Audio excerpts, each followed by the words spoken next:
ఇవాళ మనకు ఉద్యమము కొత్త కాదు, అధికారము కొత్త కాదు, ప్రతిపక్ష పాత్ర కొత్త కాదు.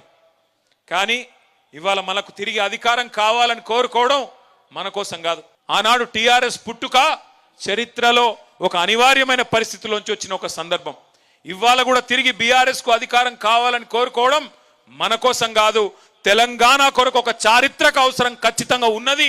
ఈ కర్కశ కాంగ్రెస్ పాలనను ఖచ్చితంగా మళ్ళీ వీళ్ళ పీడను వదిలించాలంటే గులాబీ జెండాతోనైతే తప్ప ఇంకో జెండాతోని కాదు అనే మాట ఇవాళ ప్రజలు గుర్తించినారు. పార్లమెంట్లో 2 సీట్లు ఓడిపోయినాం, మొత్తం రాష్ట్ర వ్యాప్తంగా 1 సీటు కూడా రాలేదు.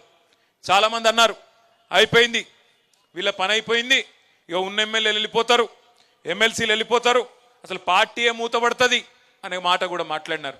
కానీ ఒక ఫినిక్స్ పక్షి కదా, ఎట్లా లేసి మళ్ళీ ఆకాశాన్ని అందుకునే విధంగా అద్భుతంగా తన పోరాట పటిమతోని ముందుకు సాగుతుందో అదే విధంగా ఇవాళ కదం దొక్కి అటు కాంగ్రెస్ కు ఇటు బీజేపీకి కాలరాత్రులు చూపెడుతున్న మీ అందరికీ హృదయపూర్వకంగా తలలు వంచి శిరస్సు వంచి నేను నమస్కారం చేస్తా ఉన్నా.